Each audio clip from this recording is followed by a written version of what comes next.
Hello everyone, my name is Shaw Ashley and I'm the director of the NMB Survivor Challenges. Today I bring to you a little bit different of a normal video you might see on this channel. Today I have our Season 1 official cast rankings. So some time has passed since all of the episodes have been released from the first season of the NMB Celebrity Survivor Challenge, and we're already planning our second season, and you can find some of our Season 2 cast member videos on our channel today. So I have combined some of our staff members, my personal ranking, and some of our fans of these first seasons overall cast member rankings, and I've averaged them out, and I will be presenting to you the first official cast ranking, which that basically means we've ranked all of our 14 season 1 cast members and put them in an order based on their overall gameplay and how much them as a contestant really changed the overall outcome of the season. So coming in at 14th place, we have Jamie Connor. Jamie Connor is a local banker in our area, and he was probably, I want to say, the first person we cast when we were looking into our beginning our season 1 casting search, and he's also the person who introduced us to the people who run the location of where our first season was. So Jamie Connor was an integral part of just basically everything in that first season, pre-filming, pre-game. And I was really excited. He was a former Boy Scout, loved the outdoors. I really was thinking he would play the middle-aged man, the fire starter, someone you want to keep around, not necessarily for the strategy, but just as a fun person to keep around camp. And I think in the first round or two we really saw that, but because the red tribe kept losing and the blue tribe won the first 3 challenges, we didn't get a whole lot of content from the blue tribe, basically really because the red tribe kept losing, so we had to focus our filming and editing efforts on them. So again, like I said, we didn't get a whole lot of blue tribe content until around episode 4 when they finally went to tribal council. And we saw, basically day 1, the volunteers and staff have about an hour lunch break in the middle of the game, and that time for the contestants, they can make their rice, they can take a nap, socialize, strategize with their fellow tribe mates. And Jamie really thought we took too long of a break, and he was ready to just have the game keep going, and he was very frustrated with that, and I think it frustrated his tribe mates a lot, to the point where he just was over it and really didn't want to be there. And I think because of that, and because of apparently some prior engagements, that was the ultimate reason why Jamie went home. And we didn't get to see a lot of strategy, because he basically told his tribe he was ready to go home, because it wasn't quick enough for him. So I'm really surprised with how Jamie ended up placing, ultimately being the 4th person voted out and barely missing the merge. If he were to play again, I think we could see a whole different side of Jamie, and he could be a rootable character. I think we just didn't get a lot of content of Jamie, and the content we did get, he really just didn't want to be there ultimately. So now coming in at 13th place, we have Nikki Fontana.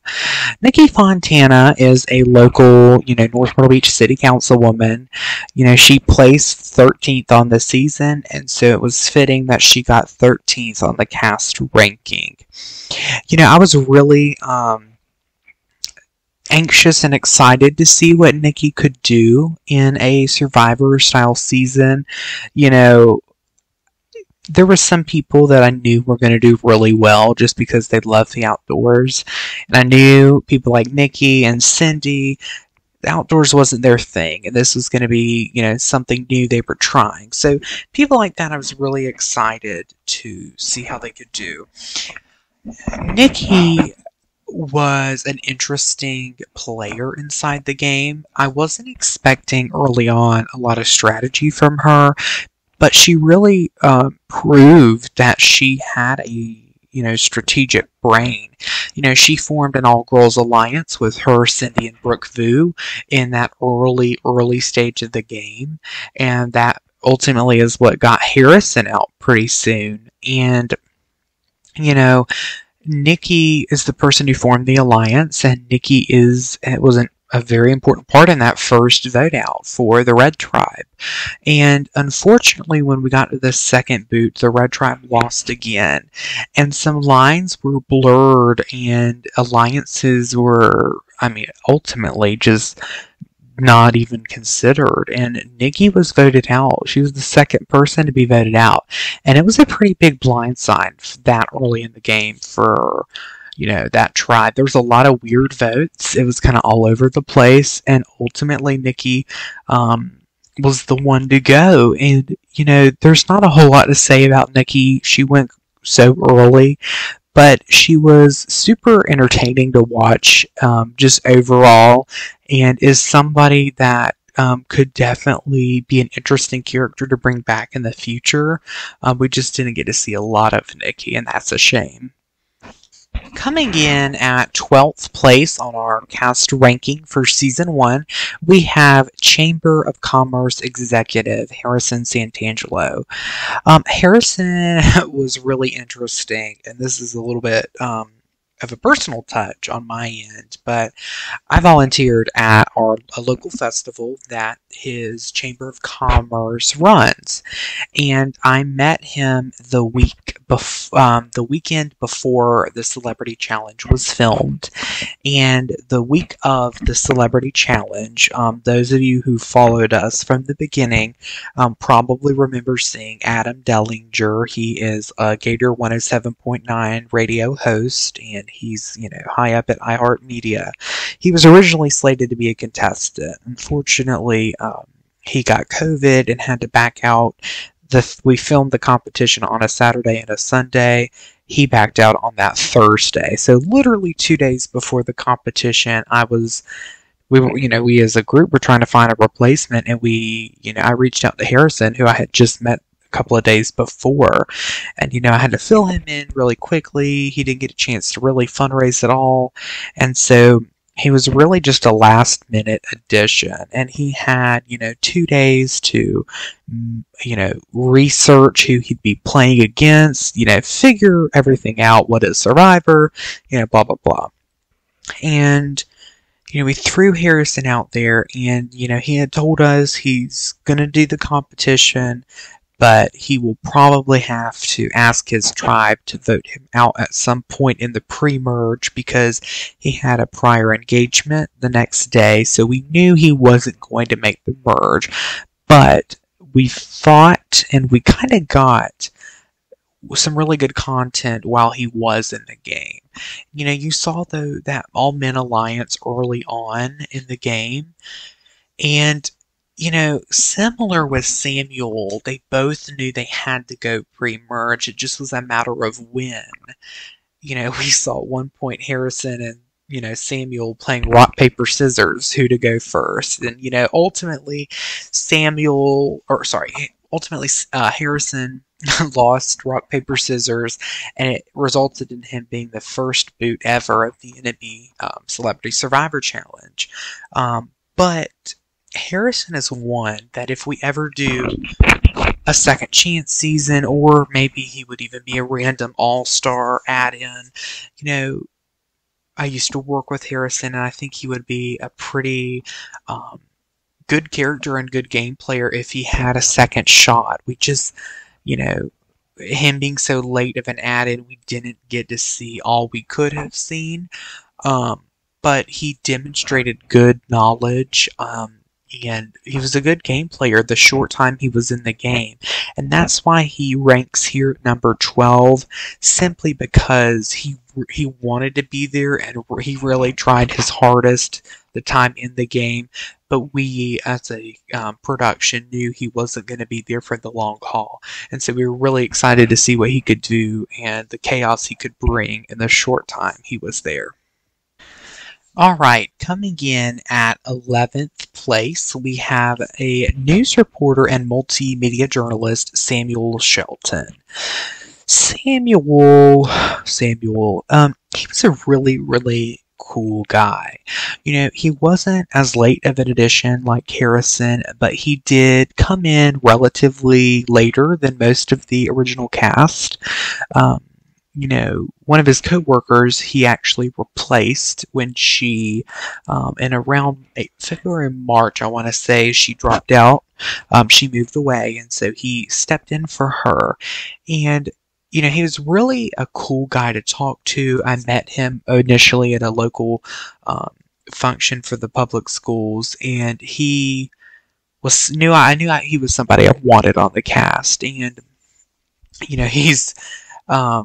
he came out there and he knew he was going to be in it for the long haul, but apparently his boss dropped a new assignment on him last minute, and so he knew that he was not going to be able to stay the night and that he had an engagement the next day, similar to Harrison.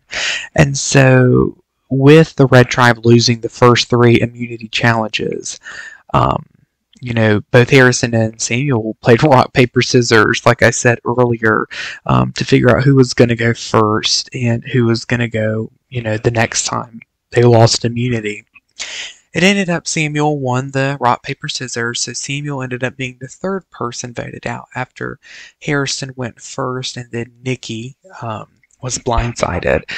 Samuel demonstrated, a great game player in the short time he was there. He made multiple alliances with the guys and even the girls, and, he had a lot of fun moments. And similar to Harrison, Samuel really wanted to stay longer, but he just couldn't. And so, in a second chance or all-star type of season, those 2 are people you want to see back. But the reason Samuel's a little bit higher than the other 3 pre-mergers because of the game knowledge he did share and how hard he really worked in those challenges and strategized compared to the other 3 pre-mergers.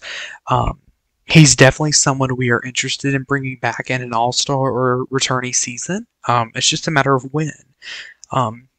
But even out off film, there was a stray dog around the island that had been there, coming and visiting the River Island staff a lot. Samuel ended up taking it home and keeping it. And so, Samuel was just a really good guy with a lot of fun moments that I really wish we could have seen more of. But you never know. We'll see it again in the future, potentially. Alright, so we have gone through 4 now, and the bottom 4 just happen to be our pre-mergers, but now we are reaching our 10th place, and from this point forward, all these people did make the merge. So coming in at number 10, we have youth pastor and virtual teacher Charles Horton. I've known Charles for a very long time, and, he really helped, in the beginning, before, like Jamie, figuring out how we could make this happen, and trying to figure out, brainstorm who we should cast and who we should ask. And I knew Charles from the beginning was going to be on the cast, regardless if he wanted to or not. And so he's been a staple from the beginning, and I was really excited to see how he could do. And so he was on the original Blue Tribe, the Comanche tribe, who dominated the first 3 challenges. And so when we got to the 4th challenge that the Blue Tribe eventually lost and voted Jamie out at, Charles nearly went home. And he seemed to be okay with it, similar to Jamie. We didn't, with a couple of people, that pre-merge, they were still testing the waters. This was the first season. These people didn't know exactly what to expect, and so they didn't necessarily want to be there for the long haul. And once we hit the merge, we saw some of those people who were not really feeling it really start to engage in the game and enjoy it. And that's Charles did that. He was really nervous in the pre-merge, but he hit the merge, met a bunch of new people, met people he knew from the other tribe, and was really ready to play. We saw Charles, in those first few rounds, he knew Matt Adams very well. And so when he linked up with Matt Adams, a lot of people were expecting a duo there. And we got that a little bit. They tried to keep each other in the loop. But the thing about Matt is he was so well connected with many other people, we didn't get to see him and Charles' relationship blossom. And so with Charles, we saw round after round in the merge where he was essentially a swing vote with Gabby. He would listen to what all of the sides had to say, and he made everybody feel comfortable and made everybody feel like he was with them. But ultimately, he didn't know what he was doing. He was the swing vote. And eventually, we saw a very odd vote, and that fourth round in the merge, and it led to a revote, and that was ultimately Charles' demise, and he ended up being our fourth juror.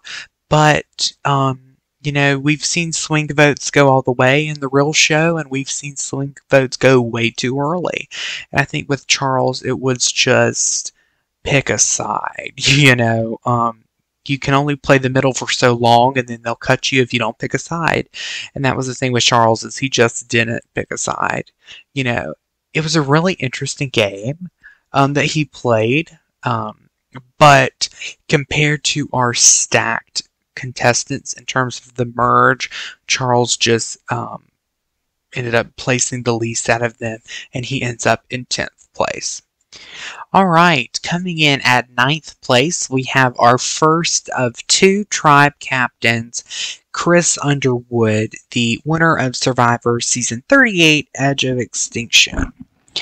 Chris, I was really excited that he accepted the invite into our first season. We've only had one representative from our area on the show, and it is Chris Underwood, and he won. Some might say a controversial winner, but I was excited nonetheless that he was going to be one of our representatives. And for, those people who claim he's not a good winner, this was going to be his chance to prove that he is a good game player and a good winner. And it is up to our fans to make that decision if they think he is or not. But I think he did a pretty decent job. Chris came in actually knowing Matt Adams. He was the only person, of course, other than Sandra that he knew in the game on a personal level. And he was on a tribe with Matt, and he was able to use that to his advantage. And once the red tribe was decimated come merge, it was, 6 blue against 4 red. And, we all assumed, blue was just going to ride it out the final 6. Well, we come into merge and we thought that red was going to stay united and try and get some of those blue numbers. But unfortunately, we saw Chris and Matt flip sides very quickly, and one by one voted Cindy out and then voted Brooke out. And ultimately, in a crazy vote led by Brooke Smith, we saw Chris go home as the third juror and the third person in a row to be Mohican Red Tribe member to go home. And Chris, there was nothing he could do. At that point, Matt was the only red player left, and all he had was Matt. He had burnt all of his bridges. He told Sandra the tribe captains need to go to the end. He broke his trust with Sandra. It got to a point where he had, broken so many deals, and he was just becoming too messy of a game player. They ended up cutting him almost by a tie vote. There was almost a revote, but with Brooke stealing someone's vote, it ultimately led to Chris going home over Allie. I was excited to see how Chris played. I was disappointed Chris chose to leave the game after he was voted out. We still did allow him to vote in the final tribal council, but I would have been intrigued to see what he had to say come the final tribal. Chris decided to vote for Gabby as the winner because Gabby won the fire making challenge, and ultimately you could say that fire making challenge is what got Chris the win. So it was a very interesting and cool way to see the full circle there, and who knows, we might get to see Chris on our real TV screens again. All right, next up, coming in 8th place in our overall ranking, we have Brooke number 1, Little Brooke, Brooke Vu. Brooke is Miss Myrtle Beach, and Brooke is one of 2 extremely late additions to the cast. Like Harrison, Brooke came in super late. I believe she came in a day before Harrison, that Wednesday before the competition. Brooke Vu worked her butt off to reach out to every single cast member, try and pre-game as best she could. Keep in mind, these OG contestants who've been, announced and fundraising since December had months and months to reach out to these people and build those pre-game connections. Brooke did not. Brooke had 3-4 days, and she reached out to every person, tried to make some connections, and was really just a fun, spunky person.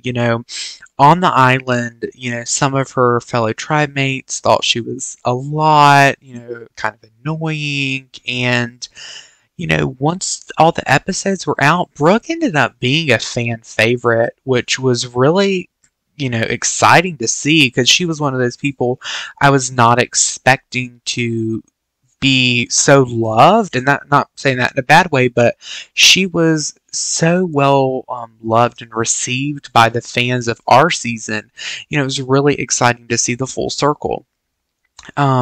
Brooke was a very, one of 3 women on the original Red Tribe. And, the original Red Tribe had 7 people, and they only had 4 people left come merge.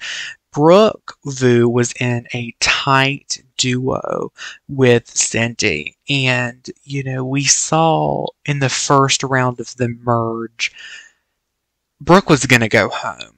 Cindy had 2 idols. Cindy played one on Brooke, and that's why Cindy went home. And Brooke only made it 1 round further because of Cindy. And Brooke and Cindy were so close. Brooke, again, ultimately, right after Cindy got voted out in that double, tribal, she was our second juror. But, Brooke showed a lot of passion for the game, and she just was so excited to be there, and she was so entertaining and had so many great moments. And Brooke is definitely someone that will be back on a returning season. We loved her on a production standpoint, especially post game, all the stuff she posted in the compilation she put together of herself and her time on the show.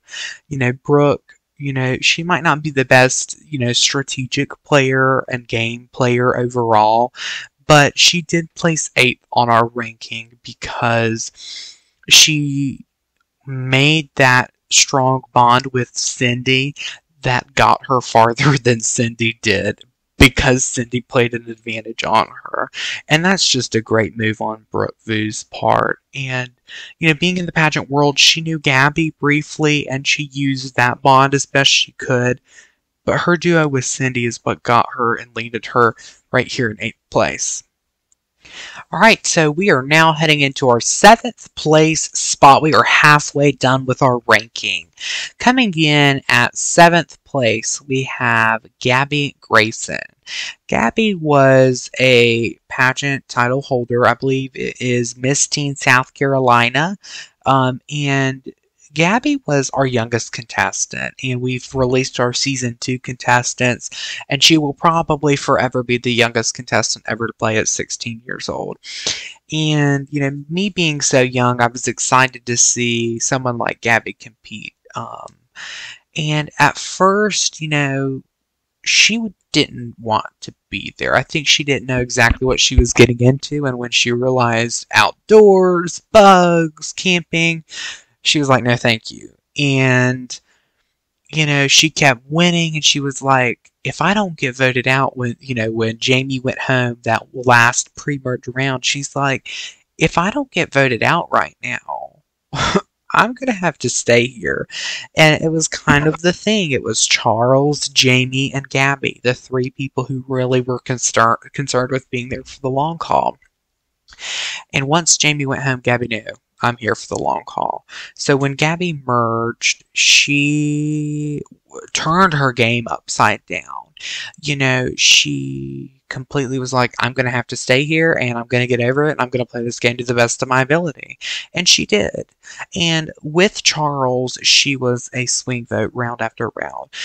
Ultimately, she always had Brooke Smith and Allie on her side, and she used that to the best of her advantage. And she knew Matt too previously, and the other Brooke Vu, and so she had a lot of connections and relationships coming into the game to advance her further.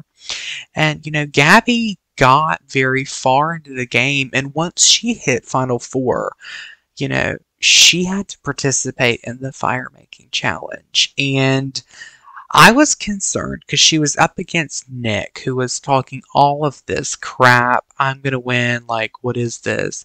And Gabby completely destroyed Nick. Nick couldn't even get a flame, and Gabby won that competition. And it was a huge moment for Gabby. And she made it at that final tribal council, and she really showcased, what she did in the game. And I really, honestly didn't think Gabby had a chance at the final tribal. But after the case she pled to the jury, I thought it was anyone's game. Like, I genuinely thought this might be Gabby's game to win.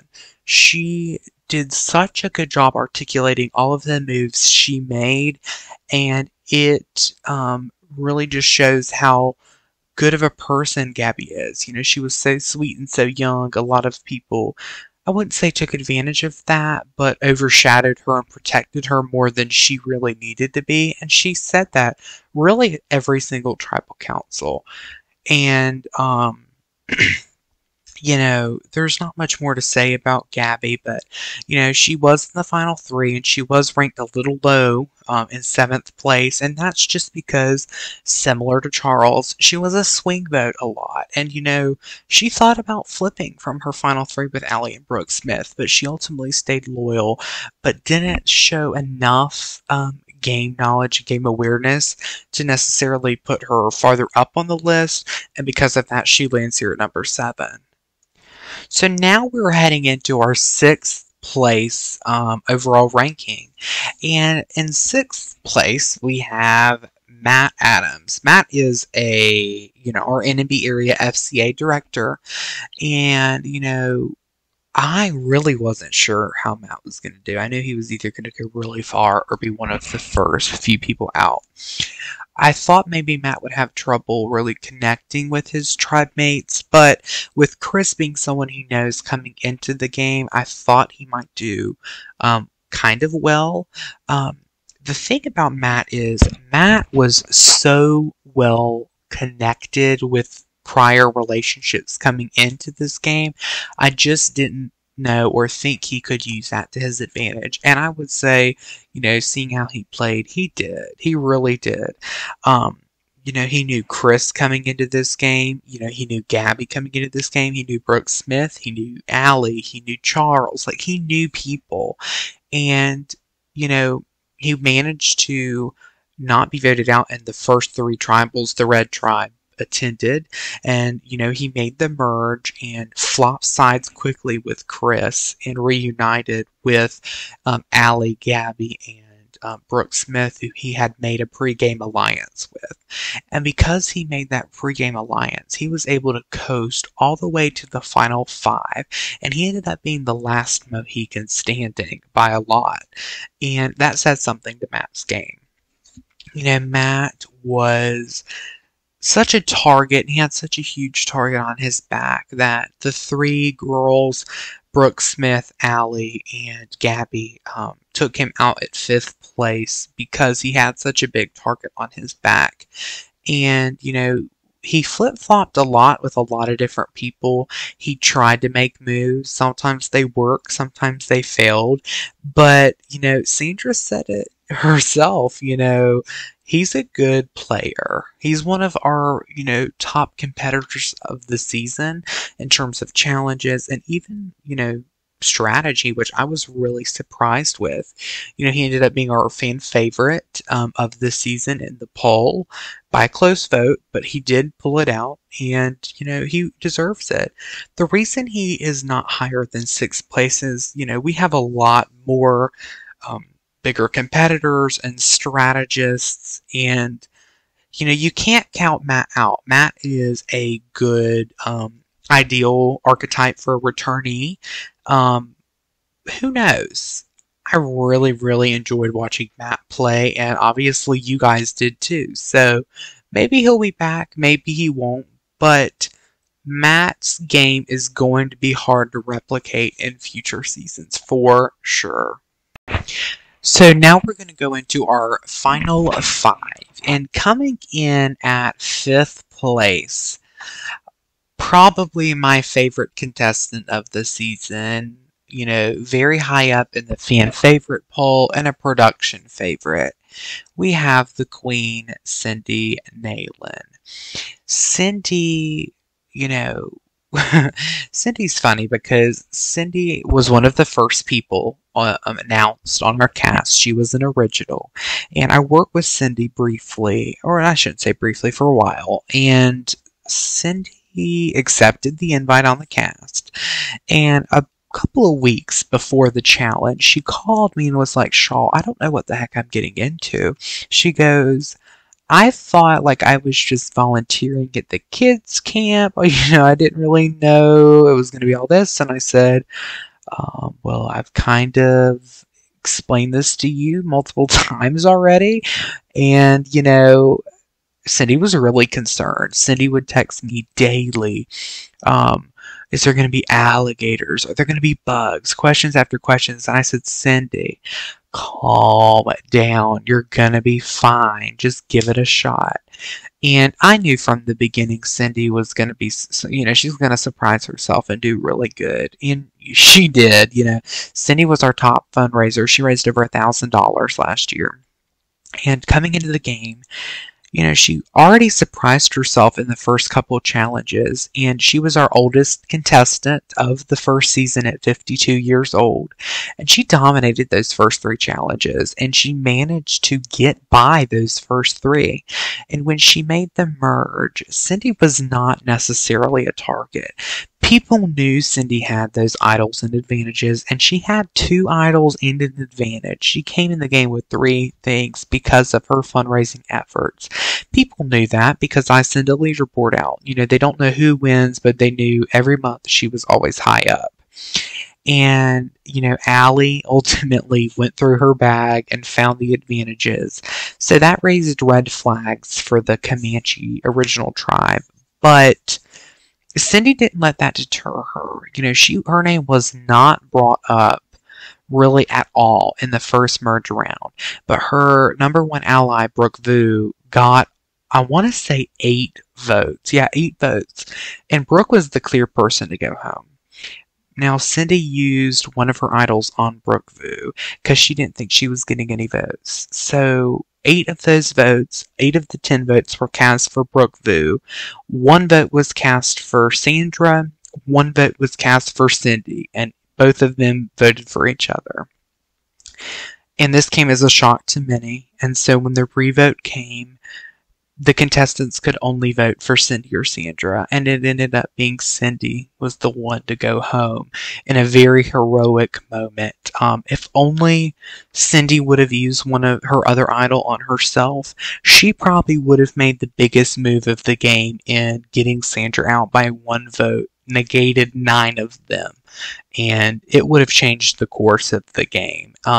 Unfortunately, Cindy didn't use her second idol, and that's why she went home. But Cindy was one of the most kind people, I think that will ever play the game. And she did such a heroic thing by using that idol on Brooke, and it cost her the game.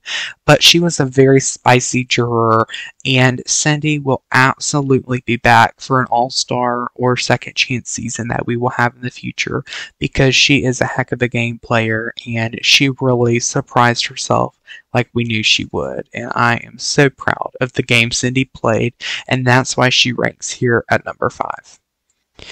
Alright everyone, we are now heading into our final 4.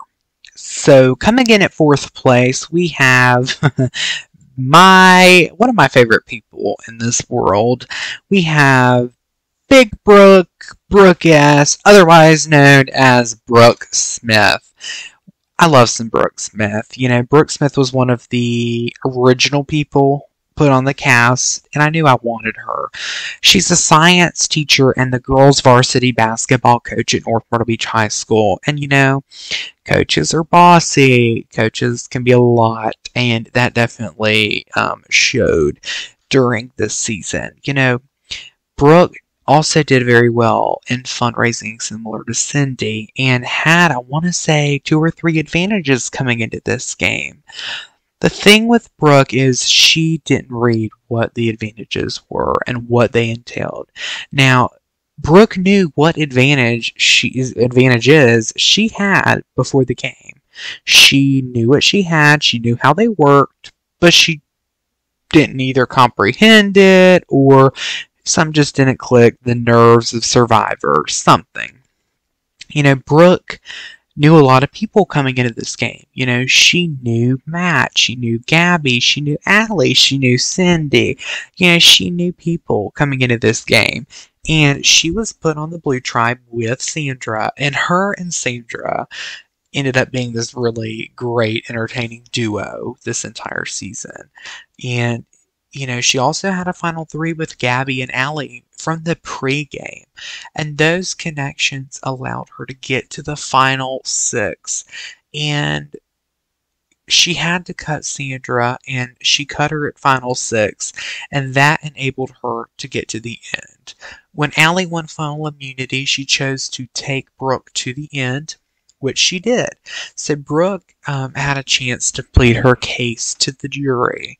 And she had a couple of fumbled moments she didn't bring up. One of the biggest moves in her game was getting Chris out with her advantage over Allie by stealing Matt's vote and using it on Chris. She failed to mention that, which was a big mistake on her part into her game, which ended up costing her the game and only getting 1 vote and being the runner, tied as the runner for the season.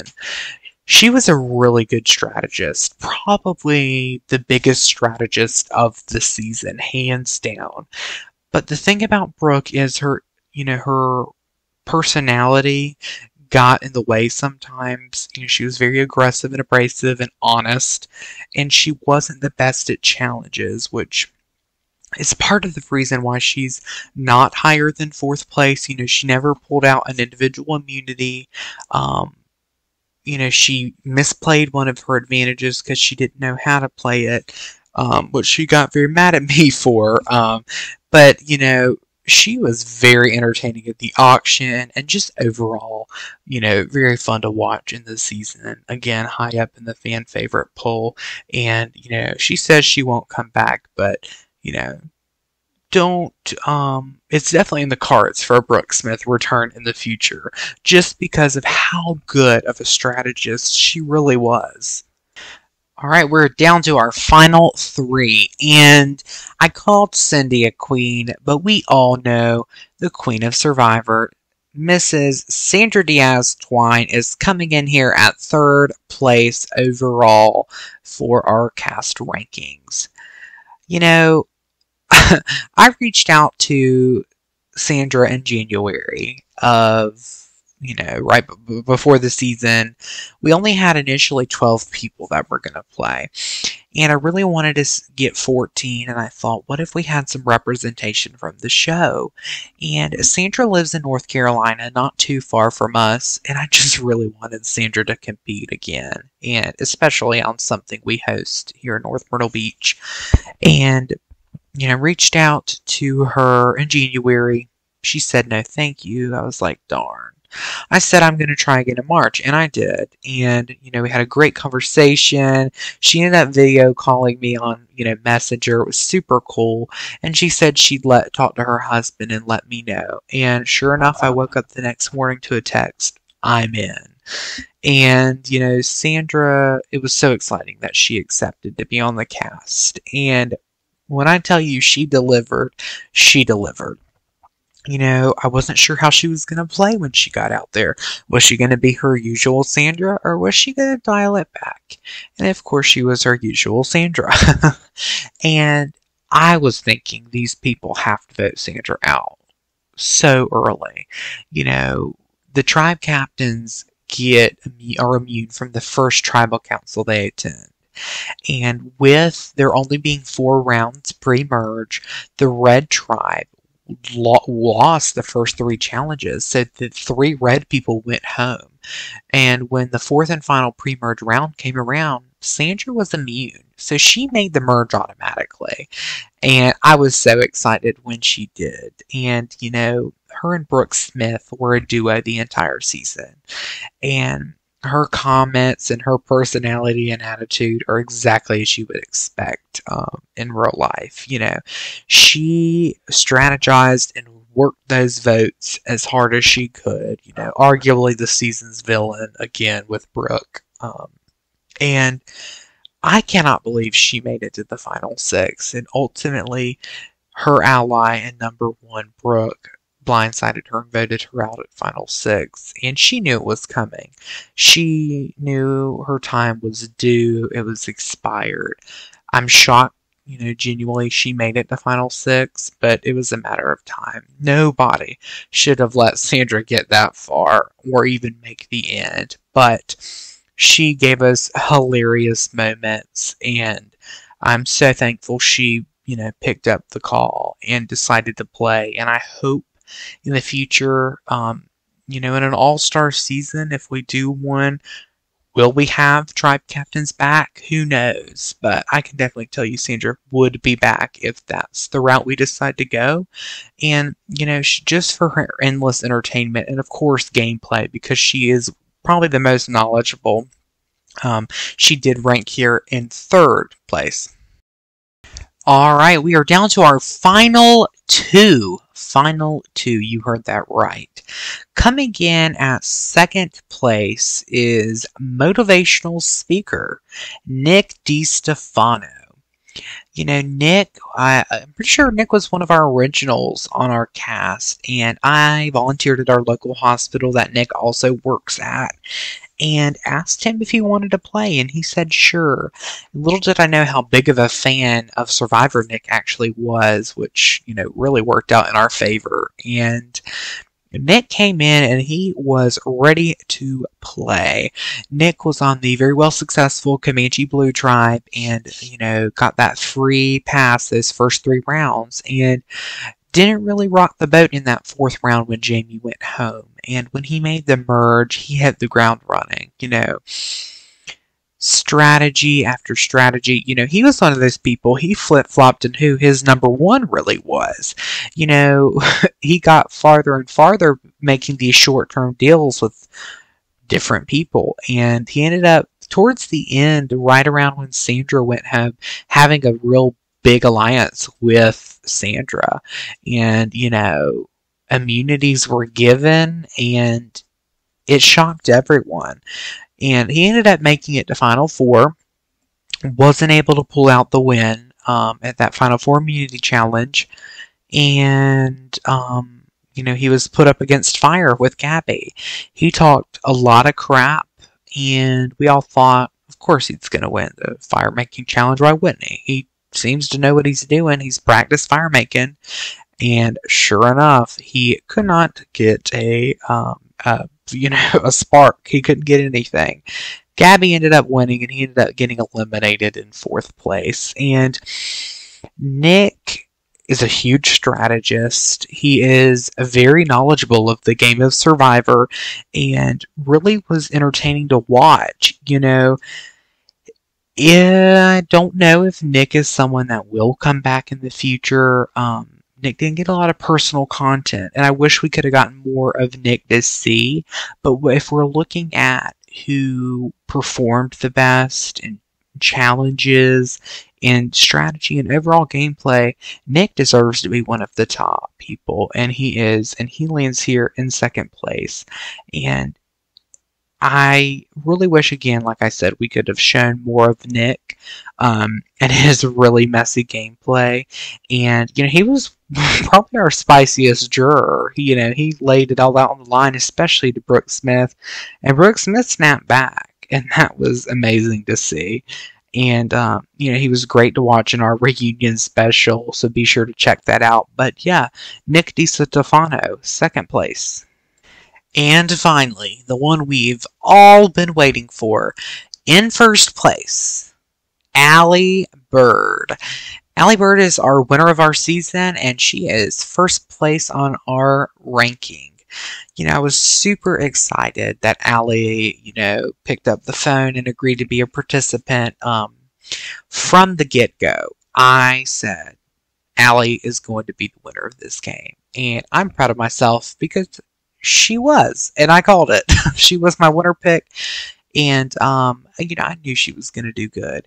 She won immunity after immunity. I believe 3 total immunities she won. She won the most immunities of the season. She was a challenge beast. She was super entertaining, always doing these corny little skits, especially with our co-host Meredith. She was a big strategist. She had a very iconic moment when she went through Cindy's bag, and she held nothing back. And she, again, was a part of our very successful early on Blue Comanche tribe and got through those first 4 rounds, made the merge, and kept her pre-game final 3 with Gabby and Brooke Smith. And of course, she did know other people coming into the game, especially Matt Adams, very well. And she was able to get to the final 5 with her final 3, Matt Adams, and the kind of odd one out, Nick DiStefano. And, Allie was able to win challenges when she needed to, use advantages and idols correctly when she needed to, strategize correctly and unfortunately incorrectly at times, but she got it right when she needed to. And, she was super entertaining to watch across the season, and especially when she got to Final 3, she was really able to plead her case in a very well, good manner, and it really was clear that she was the one who did the best in the game overall. She got 5 jury votes and won the game in a 5-1-1 vote. And she really did deserve the win. And, she was such, again, an entertaining player to watch. She was a very rootable character. I was surprised she didn't get a lot higher in the fan favorite vote, but again, it's all about the personal content, and I think Season 2 will have a lot more personal content in terms of confessionals, so you can really get to know these characters.